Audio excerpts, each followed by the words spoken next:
Bismillahirrahmanirrahim. Cenah abdi mah deuk diheulakeun bae 5 poe deui ka lebaran mangga. Acenah deuk 10 poe deui ka lebaran heug bae teh naon. Acenah deuk kuari bae encan. Encan kuari encan. Cara supuasana ge encan. Encan tah ieu zakat teh kos kitu zakat nu paling utama nama memeh ka masjid. Ndeu ka masjid urang zakat di masjid Allahu akbar Allahu akbar Allahu akbar urang zakat. Luar biasa teh. Berarti keur nyaritakeun Allah Maha Agung, Allah Maha Agung. Beas mah hina. Sapira 3 liter setengah. Hina, jelema hina, beas hina, baju hina, sepatu hina, mobil hina, dunia hina lantaran rusak. Nu agung mah Allah. Urang ngaluarkeun zakat ketika Allahu akbar memeh ka masjid. Ngan hese tah mah kos kitu mah ja imamna ge geus diheula. Ka ditu pan make samping menang ti bupati pan imamna ge atuh. Waduh. Eta imam blon. Nah, mending peting bae geus peting bae geus daripada dikena ka saha kiai ka mustahikna.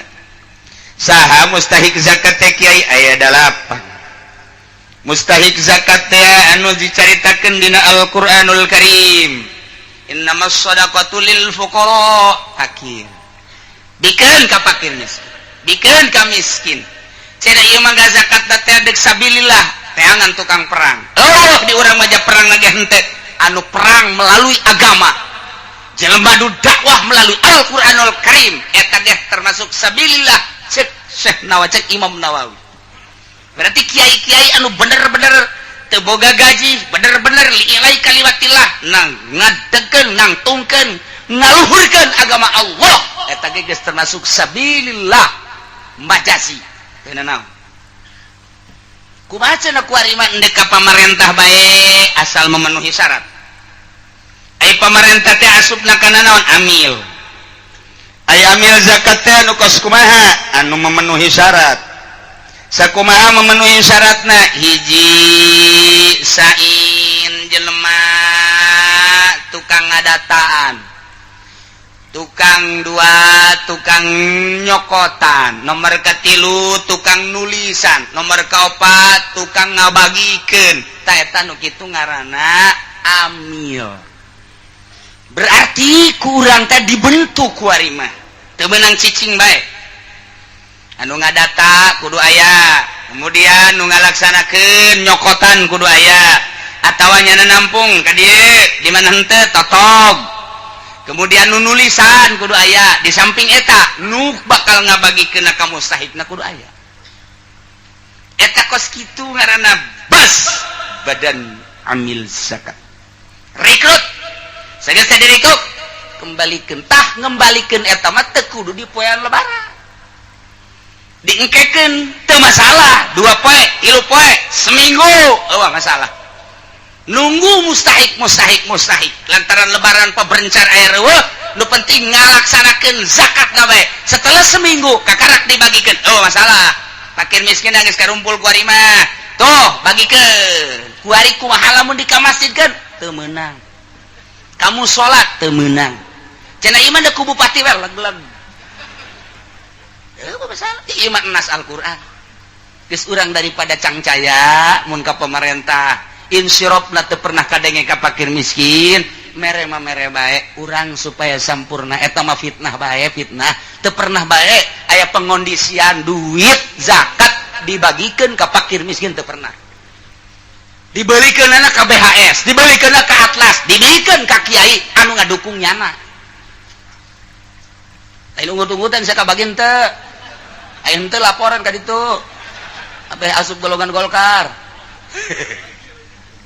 Nah kos gitulah jadi kurang sreg fitlah urang lamun kos kitu ieu mah keur bener ibadah beusi urang hayang sampurna ibadah menurut Allah di bere bae eta mah mangga urang mana fakir miskin jadi ngeunaheun plong hate nikmat duit aya lah sepira duit sakitu 3,5 liter tah deuleu ku sabelah mata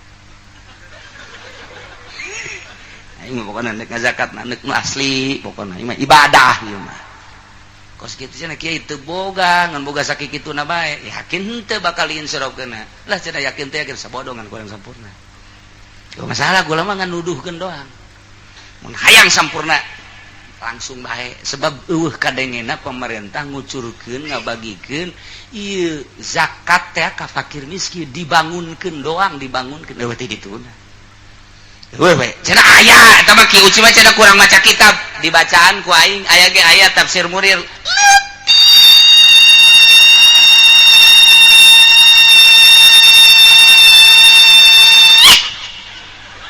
kadang aku jelisia aing baca kitab atuh je emang kumaha kitu aya nu nang tangan teu baca kitab cenah kieu mah bawa ka dieu sabaraha baca kitab aja rek diawankeun dijual ku aing sok sambarangan nas ieu mah nasnya ada ulah harupak nas baca Fathul Muin kurang kumaha eta teh Fathul Muin teh lain lalagaan nu atak lain lalagaan kumaha eta teh geus ditasawufkeun hartina Fathul Muin mah eta teh fikih geus semi tasawuf lain lalagaan nu mah teh masyaallah aya nu ngomong ulah bacaan Fathul Muin bae atuh baca kitab nu saejan mun deukeut aing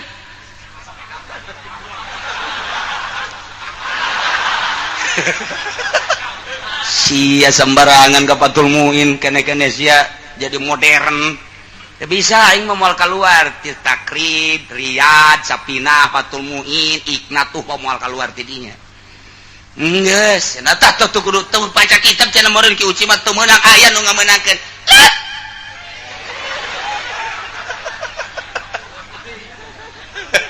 Kadenge ku ceuli aing aya nu ngomong ka situ. Teu maca kitab cenah ki uci mah teu ngamenangkeun. Ya, ka dieu sia datang ka aing, mun teu dicacak sia ku aing. Abeh teu wani bae aing geus sieun mun didatangan ku nya nepaan. Henteu ieu teh maksudna naon maksudna supaya rapih doang. Ieu ibadah teh ka Allah. Kula mah kitu tah maksudna. Geus eueuh kepentingan ti partai, eueuh kula mah. Eueuh kepentingan ti organisasi, eueuh. Geus ditekadkeun kula mah Gusti hirup teh ieu mah hayang ngahibat ka Gusti ku salat ku ngaji titik geus lah. Batur deuk nurut sabodo deuk henteu sabodo geus bae. Geus jadi tumbal aing mah dioromongkeun ku kiai-kiai Golkar sabodo kajeun geus kajeun. Nu penting nu can ka Golkar ulah sakitu doang. Kunaon atuh hook aing teh hook ka kiai emang kumaha kitu. Hook di Belaraja tinggal sabaraha gerintil, di Cikupa tinggal sabaraha gerintil, di Sepatan tinggal sabaraha atuh ka ditu kabeh aing mana batur. Hook maksud aing hook sia mah salapi tadina menang ila manalaw yang atuh amilin. Baru sama tuh amil. Menang kitu tah ngaji. Kadang ku ceuli bae tah jatuh mana ya tun. Itu menang saya walaupun ngomong ni. Menang dulu. Baheula kan sorogan kos kitu tah. Tanang kos kitu mah atuh ulah ngagelok ka ditu hook maksudna ieu mah. Lain naon lain hook. Masyaallah nu geus ge ajur. Ajur tah ieu mah maksudna lain. Ih pugunya ah jeung deudeuh nya hook jasa. Ngadengekeun tuh budak magang ngaji cenah aya 20-an alhamdulillah tilok ka mana nya magang ngaji senang hate barang kadenge kiai anu kuari mah cenah jadi tim sukses jaki sial amat maksudna naon teu hiri teu dengki atuh ulah nyana lah nu sejen bae lo sukseskeun nu sejen nyana mah ulah magang ngaji bae hok aing teh lain syirik emang kumaha kitu ye tuh hok biasa ye barang sana bahasa kisoleh aya beta parang sana eta ku hook ulah jadi kos kitu ulala ieu mah atuh ngahalangan anu atuh dasar endek mandek bae nyana ge sana jadi halang-halang atuh kumaha bae ka ditu nama teh ieu mah keur carita bagusan coba ku urang ibadah urang geus tadi puasana kemudian zakatna komo cek Tuan Syekh Abdul Qadir mah deui aya zakat syariat aya zakat tarekat aya zakat hakikat haji aya haji syariat aya haji tarekat aya haji syariat panjang teh ini mun dibaca mah emang geus cukup puasana bae tadi dibagi zakat teh moal henteu kitu ngon leuwih rapih jasa ngabahasakeun syariat tarekat jeung hakikat kadanan urang nuturkeun eta teh ti Kangjeng Nabi atuh urang nu lempeng-lempeng cak Fathul Muin kitu bae lah masyaallah hiji beres tah cing ade kaliwat awas kemudian taraweh kukula teh dibacakeun kitab dina hadis Tajul Jame'na panjang teuing tarawehna urang 23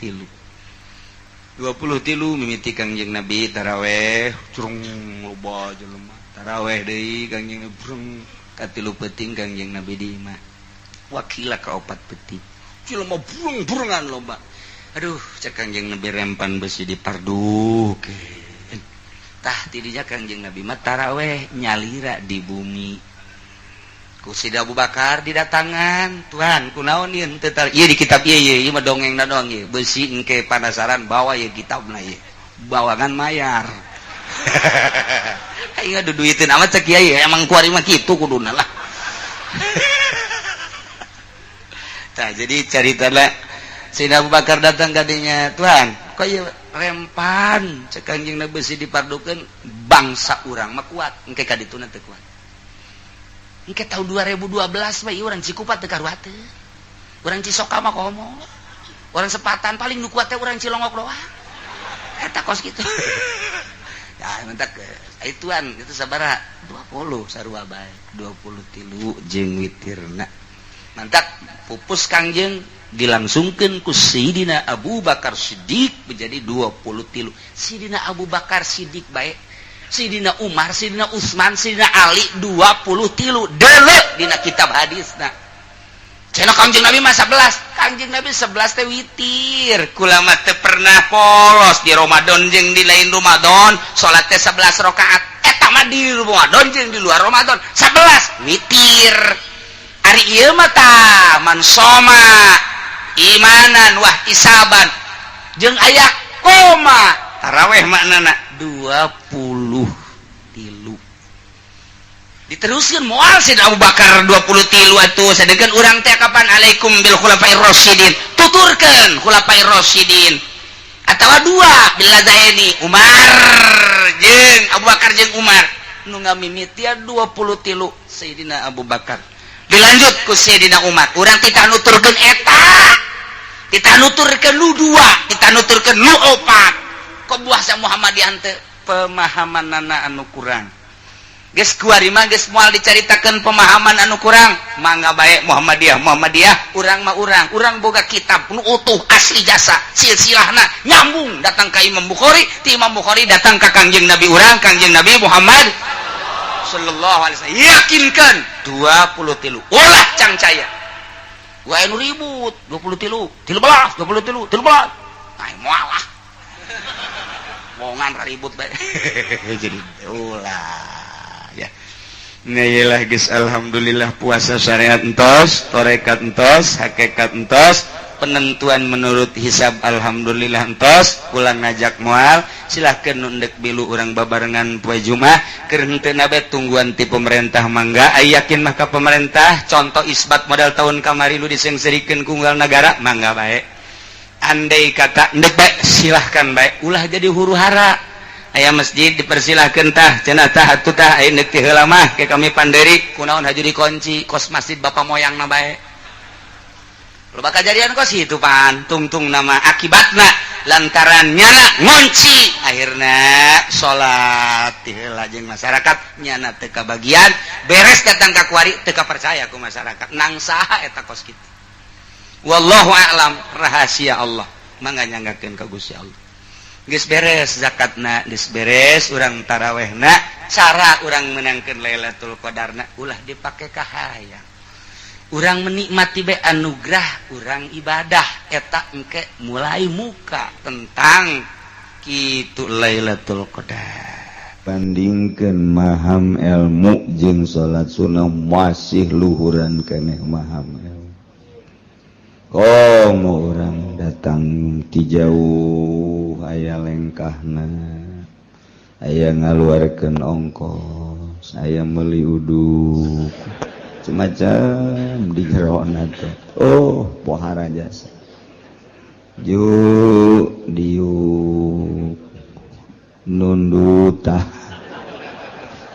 nun di tanah bae ge leuwih gede tibatan salat sunah nun di tanahna eta masyaallah pohara jasa hendak ngalah ganjaran ngaji ini mundutan pohara jasa lantaran lamun urang ibadah teu make ilmu acak-acakan lamun urang ibadah teu paham kanu diibadahan acak-acak wal amalul qalil yanfa'u ma'al ilmi billah amal nu saeutik pohara luar biasa manfaatna disertai nyaho ka Gusti Allah subhanahu wal amalul katsir la yanfa'u ma'al jahli billah amal anu saadag-adag amal anu sababaraha godag loba-lobana tapi bodoh ka Allah teu manfaat saeutik-eutik aja teu puguh atuh ibadah bari teu nyaho ka Gusti Allah mah mun teu nyaho ka Gusti Allah ke ibadahna salat bae ngahareupna teu puguh babacaanana diganti ku make bahasa Indonesia bisi teu ngartieun meureun Allah teh pan bolon eta kos kitu teu ngarti ka Allah mah acak-acakan ibadah teh ditarjamah Fatihah teh dina salat teh geus teu kudu make Fatihah Allahu akbar na ge urang bahasa Melayu mah Allah yang maha agung atuh bahasa Jawa mah meureunna Allah maha terus kablah ditu da gitu itu tengarti ka Allah mah kos kitu mentak 2 rakaat jelema nu paham ka Allah nu ngarti ka Allah salat dengan 2 rakaat berbanding 1000 rakaat jeung nu teu ngarti ka Allah masih ke dibandingkeun jeung 1000 rakaat beratan nu 2 rakaat tuh coba bayangkeun maca la ilaha illallah anu paham ka Gusti Allah komo geus datang ka hakikat mah hiji la ilaha illallah wali nu geus paham ka Gusti Allah dibandingkeun mun ditimbang jeung la ilaha illallah ratusan ribu nu teu paham ka Allah beratan keneh la ilaha illallah hiji dibandingkeun ratusan ribu bahkan jutaan.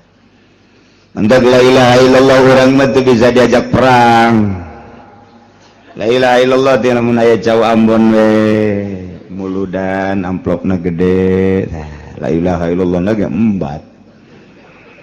Kitu mah la ilaha illallah anu bebeneran tengah peuting. Nu kos kitu mah eueuh cauan.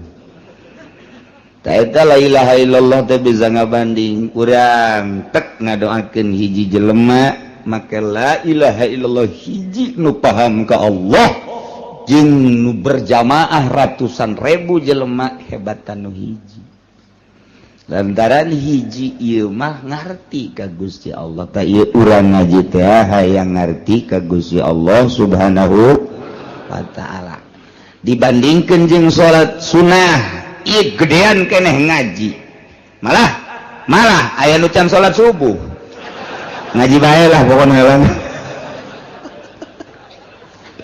aduh cek anu keur dieu ke ziar aing gitu teh salat subuh kamu bau bentek betul salat subuh insyaallah karim tuh gitu jadi urang ieu per minggu nah urang ngaji teh hayang wauh jeung Gusti Allah subhanahu wa ta'ala bentukna engke mun geus wauh ka Allah moal hayang ngridit eta geus wauh ta ka Allah tah lamun nu ngridit can wauh ta ka Allah teh masih kana jauh jeung Gusti Allah jauh teh cenah pugu kiai na ge imam jauh tah maka jeung ruku mun ngridit keneh can wauh ka Allah lamun masih keneh beuki nonton TV eta ge can wauh ka Gusti Allah mangganing di imah TV ambalawah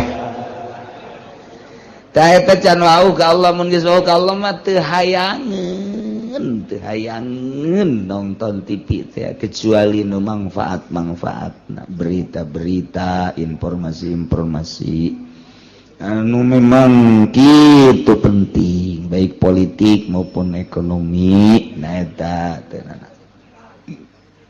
eta can wauh tah ka Gusti Allah nu kos itu ngaran lamun jelema keur di kantor jelema keur di ladang jelema keur di toko di pasar ngadenge suara azan nyana hare-hare bae can wauh tah jeung Allah tah jelema barang ditempo teh ku urang di Cikupa loba anu teu wauh di Cikupa mah loba anu teu wauh wayah asar ka Citra wayah magrib di jalan kene datang ka imah para ruyeng Isa jupake nonton TV itu di Cikupa teh karita ambalaya ka unggal kecamatan kasepatan mau nuntut ya pasar Kemis doang tekaliwat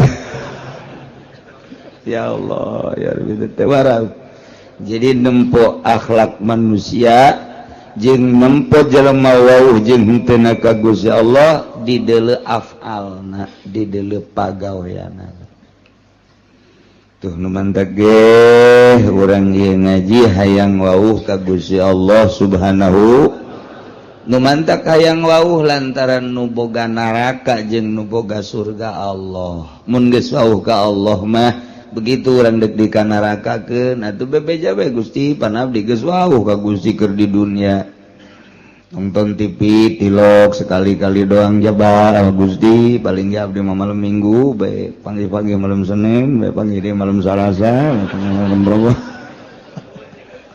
terus-terusan bebe jaga Gusti Allah Gusti manyabikul di kana ragakeun ban abdi teh wauh ka Gusti ciri wauhna ban abdi teh embung ridit embung mabok embung zina eta teh abdi nu mantap embung wauh ka Gusti cak Gusti ulah abdi pan henteu pencak Gusti salat abdi salat pencak Gusti puasa abdi puasa berarti abdi wauh ka Gusti adapun soal kurang khusyuk mah tuh hampura bae Gusti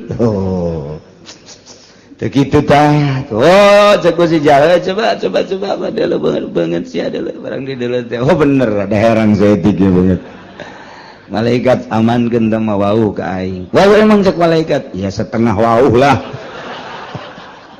tuh setengah wauh bae salamat komo nu wauh jasam Masya Allah nu mantap libetkeun diri urang wauhkeun diri urang angsongkeun diri urang ka pangajian wangsongkeun diri urang ka jelema-jelema nu wauh ka Gusti Allah subhanahu wa ta'ala wauhna urang jeung jelema nu wauh ka Gusti pasti diajak ka Gusti lamun urang wauhna ka jelema nu paham ekonomi diajak berekonomi urang wauhna jeung jelema nu paham politik diajak berpolitik urang wauhna jeung jelema jeung tukang ngabohong pasti urang milu bae tah ngabohong geus mun wauhna urang jeung jelema nu wauh ka Gusti Allah nu paham ka Gusti Allah pasti diajakna ka Gusti Allah subhanahu wa ta'ala wauhkeun diri urang ka Allah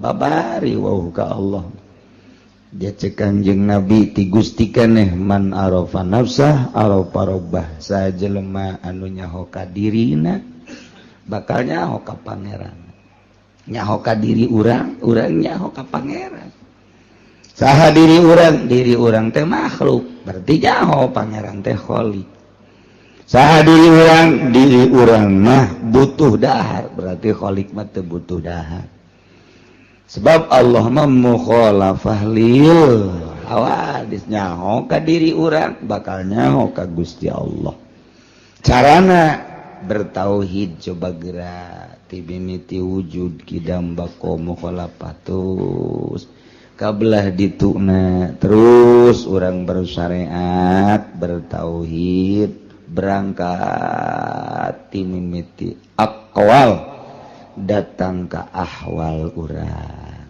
engke wauh jeung Gusti Allah moal bisa lamun eueuh nu nuduh geus kudu dituduh-tuduh. Nah iyalah urang ngaji per minggu ieu teh dituduhkeun supaya wawuh ka Gusti Allah Subhanahu wa taala. Tadina urang ngaji ka Cilongok can wawuh ka Gusti Allah sorangan bae. Barang geus wawuh mah jeung Gusti Allah aya jelema nu milu diajak ku urang tawawuh tah ganjaran berarti Allah ridhoeun mun urang ngabonceng. Kabeneran nu dibonceng najahe. Lain ridho menang godog dungdungan. Masya Allah. Urang wae dulur nyegat teh diteureun babaturan nyegat teureun giliran bae bangsa konde. Lain orang dia diajak malah tidak kan dipaksa. Doraka malulu.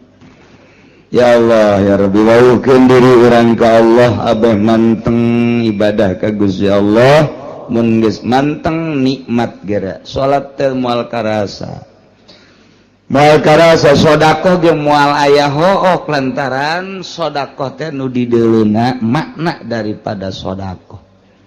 Kurang mah hitung-hitungan boga duit 100.000 sedekah ka fakir miskin 10.000 masih dihitung-hitung keneh. Aduh, kurang ya 90.000.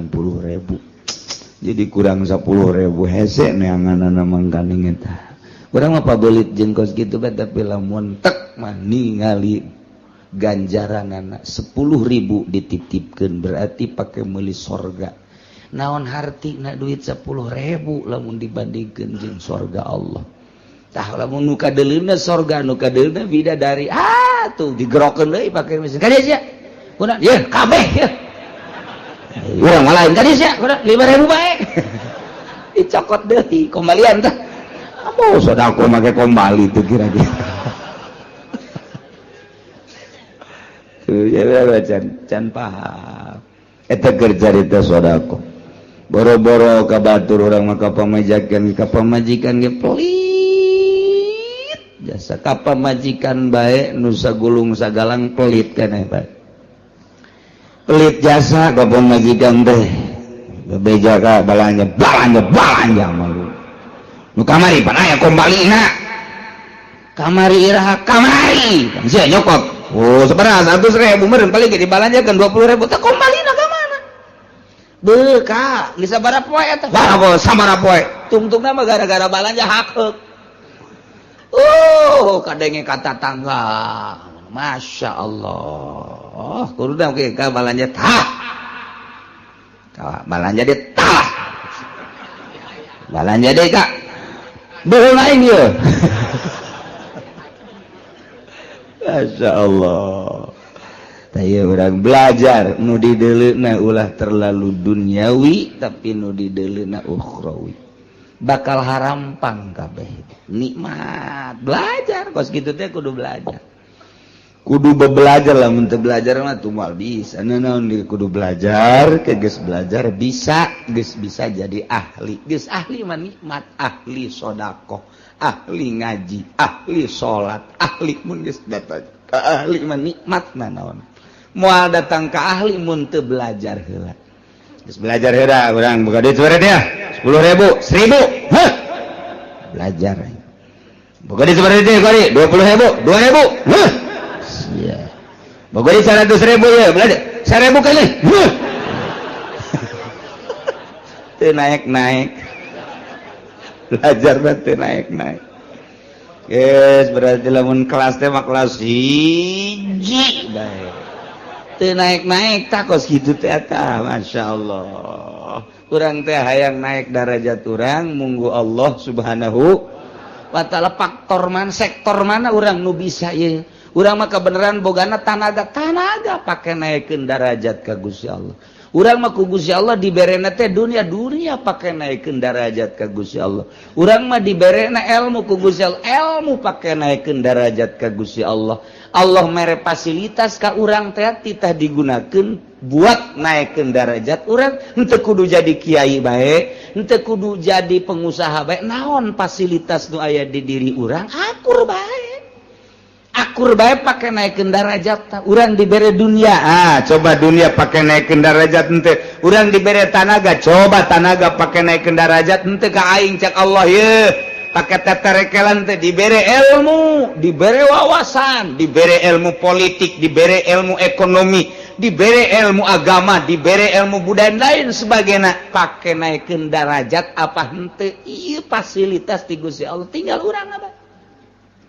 ongkos maca Quran kita maca Quran cakolot baheula pan aing mah baheula unu maga lain teu hayang cakolot teh ngan aing mah apal lisan ku ari teh ngan apalna 3 doang hiji Fatihah 2 kuliah 3 kulu jasa kituna ti baheula aing mah ku ari atuh belajar hese eta teh Quran dibulak-balik bae geus bismillahirrahmanirrahim batur mah nu bisa maca Quran fasilitasna tuh nya nama lantaran bisa nasa kitu atuh eta bae Fatihah dolin kuliah geus kulhu deui Fatihah deui kuliah kulhu deui Fatihah deui kuliah kulhu deui datang ke malaikat geus teu nyatet-nyatet nyaho aing babacaan siang mah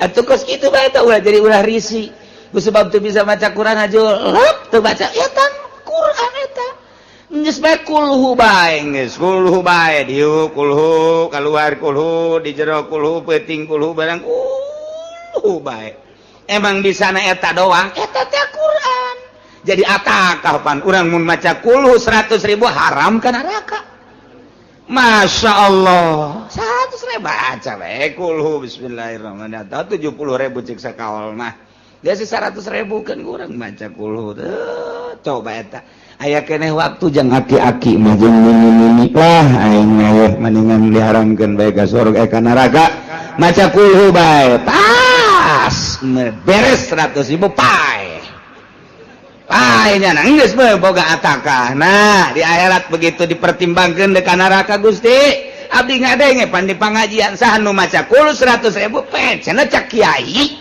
pan kiai ge kangjeng nabi cak ti Gusti cenah haram ka neraka abdi dek demo lantaran teu bisa abdi mah abdi ngadenge ku ceuli abdi bose mah nundutan ya lap-lapan lah jadi tah bahasa-bahasa kos gitu bisa pakai pertanggung jawab ke Gusti Allah tah eta hasil ngaji pan hasil ngaji mun kitu mah urang teu ngaji pan saya maca naon maca kul jasa nah yang maca bae engkeuna moal bisa demo ka Gusti begitu kana rakakeun atuh pan Gusti abdi maca kulu cak saha cak sahanya haritanya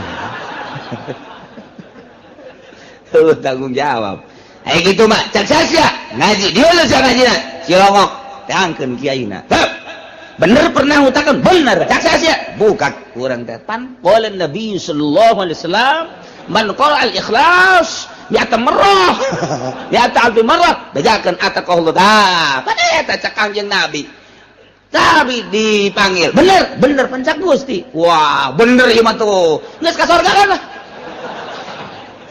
cak malaikat ieu catatanna aya nonton TV nah udah sampura ampura nikmat luar biasa tuh nuhun libatkeun diri urang di pangajian supaya urang ngarti ka Gusti Allah mun geus ngarti ka Gusti Allah ibadah teh mantep mantep para ulama daek maca Quran tengah peuting tahajud maca zikir jeung sajadah ngarti nya ka Allah pagon kiai nu ngartina ka amplop bae mah undangan bae kerek nya mah undangan aing beung paruyang cek kana ieu duh esek cek tuh nampuyang undangan teh kudu nikmat alhamdulillah rineh ieu maca Quran nu biasana osok sajuz ieu mah undangan ieu bisa 5 juz ieu mah lain rokok beak ieu udah ngondang sial kas geus ipis ieu heran lagi gua dakwah sih kos kitu Masya Allah tah wauhkeun diri urang carana supaya urang wauh libatkeun di pangajian abeh urang ngarti kanu diibadahan ku urang sebab wal amalul qalil yanfa'u ma'al ilmi billah wal amalul katsir la yanfa'u ma'al jahli billah. Jadi jelema teu paham ka Gusti Allah, jelema can wau ka Gusti Allah, salat deui, maca Quran, maca sholawat, zikir terus bae dilawan ku bari diuk bae ku wali mah hebatan wali. Aya sia gara salat bae. Salat sia nu loba, jutaan rakaat, wali mah kerek. Diudangkeun dahar, dahar. Bismillahirrahmanirrahim. Tas dahar. Itu mah waduh keur tunjulan we salat. Wah, jadi diudangkeun deui. Dahar deui, dahar. Beres. Hebatan keneh nu kerek. Hebatan keneh nu kerek. Tah, eta tah bentak. Iblis teh dekat masjid, begitu dekat masjid terjadi nyana. Begitu ke masjid terjadi deui. Tanya, kunaon eta terjadi ka masjid iblis? Aduh di dinya aya nu keur sare. Tah nu keur sare sih beusi kahudangkeun nyana mah mun hudang waduh zikirna teu kawawa. Geus kena hees bae eta macaknya nanti. Itu pun nu salat teh diantepkeun sebabnya nama salat ge dibaturan ku kula ieu. Kula na asup ke jero hatena, hei salat deui sia. Hayang kalem sia ku ari mah. Hayang salat deui tuh. Eta mah teh nu hees nu kerek. Asal geus hudang bae ge bahaya. Bahaya. Lurah dicarekan ku nya. Camat dicarekan. Geus kena hees bae nya mah. Takos kitu iblis ge teu kuatin. Kajian kena hees bae teh mah doh. Dah eta tanda bahayana seorang manusia nu ngarti ka Allah bisa membabi buta. Pandang bulu sahajeng nya nama zikir bae ka Gusti Allah. Dialah iblis ge iblis. Waduh cek kena ieu mah. Bahaya mendingan kena hees. Dak lolobana kiai mah harees. Antak mun masih kena resep ka HP geus teu ngajamin sorga bae pokona. Teu ngajamin lantaran loba kene ka resep jasa berarti. Oh, ieu mah cenah kula mah kiai alhamdulillah cenangan informasi doang tilok macam.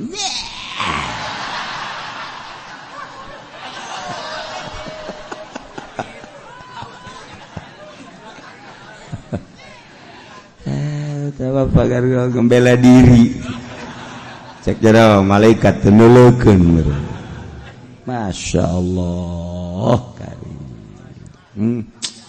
Masih kene nonton resep nonton TV bawa HP nggak tengah jamin lantaran nafsu na terus nafsu na.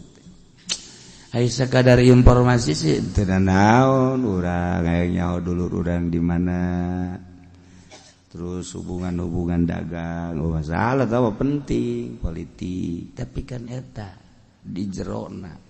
Masya Allah penting mah ngan 10 nutup pentingnya 1.500 biasa ya tergantung orang lamun orang bisa itu mangga ulang ngabohongi diri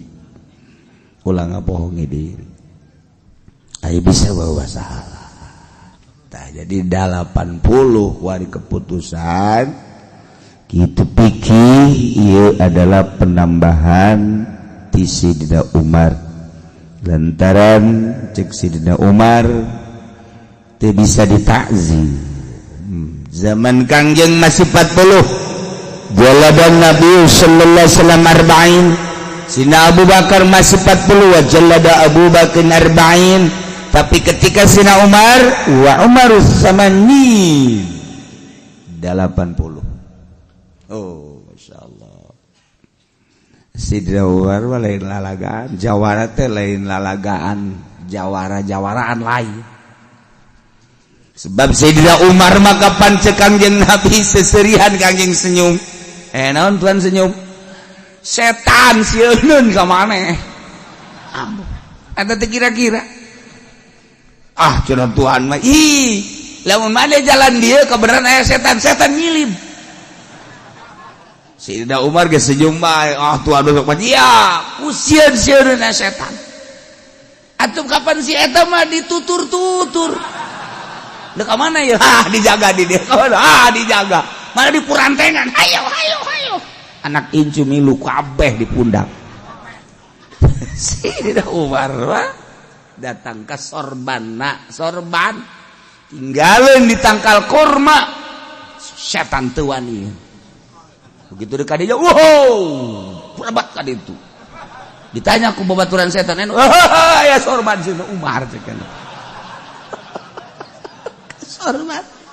sorban lah dipakai kasihan ku setan ya Allah itu lain lalagaan jelema lain lalagaan atupannya nama lamun keur ngobrolkeun Yahudi ngobrolkeun kafir bahasa Sidina Umar dina Bukhari dakni ya Rasulullah serahkeun ka kula ya Rasulullah pokona ku kula geus beheungna dipenggal kos kitu mah asal ngobrol Yahudi we dakni ya Rasul serahkeun ka Umar unggal-unggal aya sabaraha dakni dina Bukhari asal kenyaritakeun musuh Allah musuh Kangjeng Rasulullah langsung dakni ka dieu ka abdi keun kos kitu mah nyingkir tuan nyingkir kayak heula Umar ulah main dakni bae Kangjeng Nabi eta kunaon ku harenges-harengesna mentek Al-Faruq Umar Al-Faruq salah satu imah urang besisieun kadatangan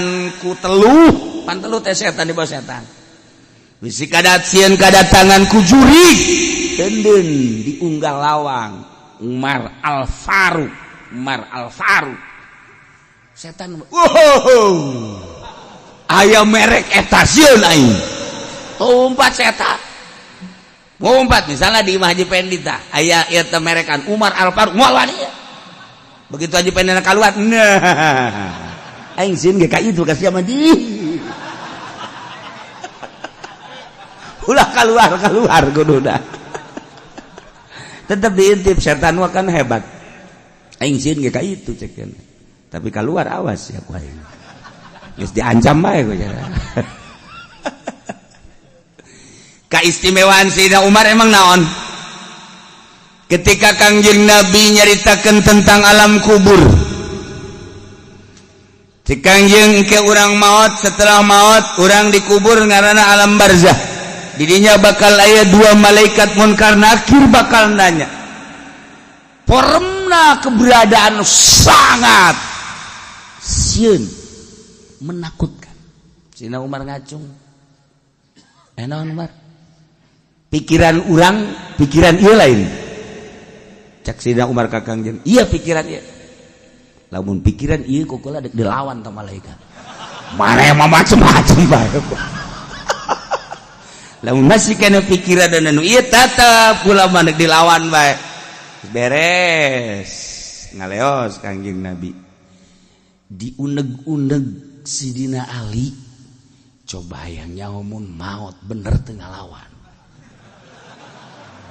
bener teu eta kan hebat sahabat bakar itu maut lah Kangjeng Nabi maut lah Sidina Abu Bakar nah ketika maut Sidina Umar sesuai jeung wasiat kuburlah didinya di pinggir Sidina Abu Bakar ya Kangjeng ieu Sidina Abu Bakar Siddiq ieu Sidina Umar tak orang adab-adabanana mun zarah teh ngan teu bisa kuari mah miti maju mundur ke belah dieu ke mundur deui antara kitu makomna set ieu Kangjeng Sidina Umar Abu Bakar di Sidina Umar kududa urang mundur adab-adabana mundur dina riad kuari lamun mundur katakol malah askar orang bisa liwat geus alhamdulillah geus kajen nah Sidina Umar maot kuburkeun nu mimpin Sidina Ali beres Sidina Ali nyarita setik bahwa ieulah Umar Al-Faruq anu memisahkan hak jeung batil nu terkenal dengan kejawaraanana saha anu teu sieun cek Sidina Ali ka Sidina Umar musuh-musuh Allah termasuk setan disijatakeun ku Kangjeng Rasulullah sieun maka saat ieu nya geus aya di alam barzah doakeun ku Sidina Ali beres ngadoa bubar kabeh Sidina Ali ge mundur begitu mundur menang 40 lengkah kadinya deui aya ngadanya gereja atuh urang mah sanajan ngadengekeun ge moal kadenge atuh Sayyidina Ali makan Masya Allah bisa dibukakan hijab kan suara Sayyidina Umar bisa kadenge langsung diuk bener kadenge begitu ditanya ku malaikat man rabbuka cik Sayyidina Umar teh pangeran aing Allah ai pangeran maneh Sayyidina Ali di luhur seserian cek Sayyidina Ali bener ya Masya Allah kari cek malaikat teh itu pangeran aing Allah sarua sesama pangeran Allah kok make rupa nu ieu cici we tah malaikat diteruskan wa man nabiuka cek malaikat iya digigir tah nabi tah digigir aing ngarendeng ngingeana tah cek nu saurang deh emang ieu saha ieu Umar atuh kunaon ditanya atuh aing jauh Umar mah moal ditanya cek nya jawara tah mah atuh beuteung ngalaleos kae kada ulah ngaleos robah banget ulah make banget anu nyingseunan mukminin kafir Yahudi Nasrani silakan make banget nu mana bae ge tapi mukminin ulah make banget euy awas ya mun make banget tu ieu deui awas wae malaikat lapor Gusti Allah Gusti kuara ieu mah jelema cak Gusti turunkeun banget sia rupana beres Sayyidina Ali seserian kapangi kan baca seserian Ali kunaon maneh mata daku kun make seserian aduh nyata cekna teh anu baheula waktu dihareupeun Kangjeng Rasul cek aya dek dilawan ku kula ternyata kabeneran bener ditanya sakumaha tadi tah kajawaraan Sayyidina Umar lain keur hirup bae geus maot masih keneh nyana nulungan mukminin sejak etalah turun seetik wajah Munkar Nakir tepati sieun jasa tepati serem jasa rada bahkan dititahkan ku Sayyidina Umar bagi jelema-jelema nu ditanya wali Allah kekasih Allah ulama-ulama sholihin awas kudu make senyum saeutik Sayyidina Umar bahara jasa dah bantah kaya nah malaikat teh lamun nanya wali teu keras bab ingat ancaman sino awas ya kowe eta Sayyidina Umar maka malaikat diancam teu kira-kira tah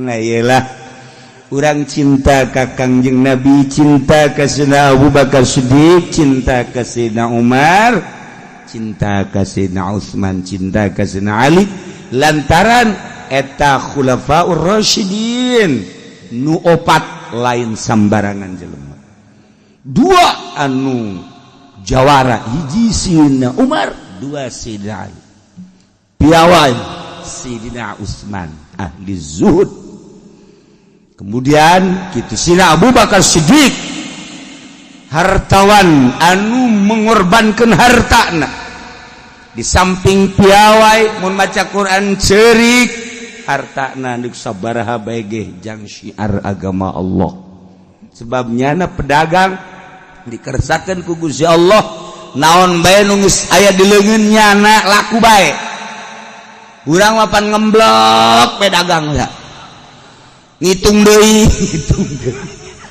deres teu buruk mah nu buruk mah pan hese dagang nu buruk lamun geus 2-3 poe teu laku atuh geus muter di dieu muter Sayyidina Abu Bakar Siddiq mah asal geus aya di leungeunnya dikersakeun ku Gusti Allah laku bae jeung untung bae maka selama hidup Sayyidina Abu Bakar Siddiq berjuang perang di samping eta ketegasan anu luar biasa hartana dipakai ngabangun agama Allah ribuan onta ketika perang ribuan onta pakai meuli abid dimerdekakeun dan lain-lain sebagainya Masya Allah ialah Sayyidina Umar kaistimewaanana mandak nyana berbagai pertimbangan ulah 40 80 sebab baheula di zaman Kangjeng 40 cuman ayat ta'zir piceun